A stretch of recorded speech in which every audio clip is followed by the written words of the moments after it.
Tuesday morning ಬೇಗ ಎದ್ದು ಬೇಗ ಎಲ್ಲ ರೆಡಿ ಮಾಡಿಕೊಂಡು ಪೂಜೆ ಗೃಹ ಎಲ್ಲ ಕ್ಲೀನ್ ಮಾಡಿಕೊಂಡು ಹಾಗೆ ಪೂಜೆಗೂ ರೆಡಿ ಮಾಡ್ಕೊಂಡು ಪೂಜೆನ ಮುಗಿಸ್ಕೊಬಿಟ್ಟೆ. ಇವತ್ತು ತಿಂಡಿಗೆ ದೋಸೆ ಪಲ್ಯ ಹಾಗೆ ಚಟ್ನಿ ಮಾಡ್ಕೊಂಬಿಡೋಣ ಅಂತ ಅದಕ್ಕೂ ರೆಡಿ ಮಾಡಿಕೊಂಡು ಅದ್ರ ಜೊತೆಗೆ ಮಧ್ಯಾಹ್ನದ ಅಡುಗೆನೂ ಮಾಡ್ಕೊಂಬಿಡೋಣ ಅಂತ ಅದನ್ನೇ ಒಂದೇ ಸಲ ಮಾಡ್ತಿದ್ದೀನಿ. ಸೊ ನನಗೆ ಇವತ್ತೊಂದು ಸ್ವಲ್ಪ ಹೊರಗಡೆ ಕೆಲಸ ಇತ್ತು. ಸೊ ಹಾಗಾಗಿ ಮಧ್ಯಾಹ್ನದ ಅಡುಗೆನೂ ಮಾಡ್ಕೊಂಬಿಡೋಣ ಅಂತ ಅದಕ್ಕೂ ರೆಡಿ ಮಾಡ್ಕೊತಾ ಇದ್ದೆ. ಸೊ ಅದ್ರ ಜೊತೆಗೆ ನಾನು ರವೆ ದೋಸೆ ಮಾಡ್ಕೊಂಬಿಡೋಣ ಅಂತ ರವೆನ 2 ಕಪ್ ತೊಗೊಂಡಿದ್ದೀನಿ. ನೆನೆಸಿ ಹಾಫ್ ಆನ್ ಅವರ್ ಆದಮೇಲೆ ರುಬ್ಬಿ ರೆಡಿ ಮಾಡಿ ಇಟ್ಕೊಂಡಿದ್ದೀನಿ.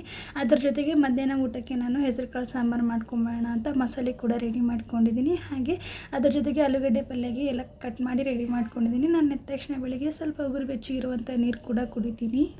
ನಾನು 5 ಮೀಡಿಯಮ್ ಸೈಜ್ ಆಲೂಗಡ್ಡೆನ ತೊಗೊಂಡು ಚೆನ್ನಾಗಿ 2 ವಿಸಿಲ್ ಕೂಗಿಸ್ಕೊಂಡು ತಣ್ಣಗಾಗೋಕ್ಕೆ ಬಿಟ್ಟಿದ್ದೀನಿ. ಸೊ ಇವಾಗ ಪಲ್ಯನೂ ರೆಡಿ ಮಾಡ್ಕೊಂಬಿಡೋಣ. ಒಂದು ಪ್ಯಾನ್ ಇಟ್ಟು ಅದಕ್ಕೆ ಸ್ವಲ್ಪ ಎಣ್ಣೆ, ಸ್ವಲ್ಪ ಸಾಸಿವೆ, ಸ್ವಲ್ಪ ಜೀರಿಗೆ, ಸ್ವಲ್ಪ ಹೆಸರುಬೇಳೆ, ಕಡಲೆಬೇಳೆ, ಈರುಳ್ಳಿ, ಹಸಿಮೆಣಸಿನ್ಕಾಯಿ, ಟೊಮೊಟೊ ಎಲ್ಲ ಹಾಕಿ ಚೆನ್ನಾಗಿ ಫ್ರೈ ಮಾಡಿಕೊಂಡು ಅದಕ್ಕೆ ಸ್ವಲ್ಪ ಉಪ್ಪು, ಸ್ವಲ್ಪ ಅರಿಶಿನ ಸೇರಿಸಿ ಮ್ಯಾಶ್ ಮಾಡಿರುವಂಥ ಆಲೂಗಡ್ಡೆನ ಹಾಕಿ ಚೆನ್ನಾಗಿ ಮಿಕ್ಸ್ ಕೊಟ್ಕೊಳ್ಳೋಣ.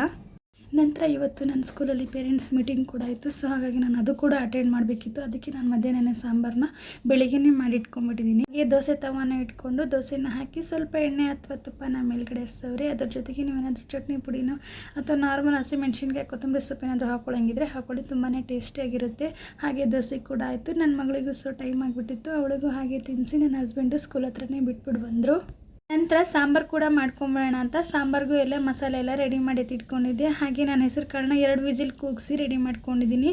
ಸೊ ನಾನು ಹೆಸರು ಕಾಳನ್ನ ನೈಟೇ ನೆನೆಸಿ ಎತ್ತಿಟ್ಕೊಂಡಿದ್ದೆ. ಸೊ ಇವಾಗ ಮಸಾಲೆ ಎಲ್ಲ ಹಾಕಿ ಒಂದು ಕುದಿ ಬರೆಸ್ಕೊಂಡು ಅದಕ್ಕೆ ಒಂದು ಒಗ್ಗರಣೆ ಕೂಡ ಕೊಟ್ಕೊಂಡ್ಬಿಟ್ಟೆ. ಮಧ್ಯಾಹ್ನ ಸ್ಕೂಲ್ ಹತ್ರ ಹೋಗಿ ಪೇರೆಂಟ್ಸ್ ಮೀಟಿಂಗ್ ಕೂಡ ಮುಗಿಸ್ಕೊಂಬಂದೆ. ಸ್ವಲ್ಪ ಕಿಚನಲ್ಲಿ ಬಾಕ್ಸ್ಗಳು, ರೇಷನ್ ತುಂಬ ಬಾಕ್ಸ್ಗಳು ಸ್ವಲ್ಪ ಗಲೀಜಾಗಿತ್ತು. ಅದನ್ನು ಸ್ವಲ್ಪ ವಾಶ್ ಮಾಡ್ಕೊಂಬೋಣ ಅಂತ ಅದನ್ನು ವಾಶ್ ಮಾಡಿಕೊಂಡೆ. ರೈಸು ಹಾಗೆ ಅಕ್ಕಿ ಹಿಟ್ಟು ಹಾಗೆ ಗೋಧಿ ಹಿಟ್ಟು ಇಡುವಂಥ ಬಾಕ್ಸ್ಗಳನ್ನ ರೆಡಿ ಮಾಡಿ ಕ್ಲೀನ್ ಮಾಡಿಕೊಂಡೆ. ಈ ವಿಡಿಯೋ ಯಾರೆಲ್ಲ ನೋಡ್ತಿಲ್ಲ ದಯವಿಟ್ಟು ನೋಡಿ, ಸಬ್ಸ್ಕ್ರೈಬ್ ಮಾಡ್ಕೊಳ್ಳೋದನ್ನು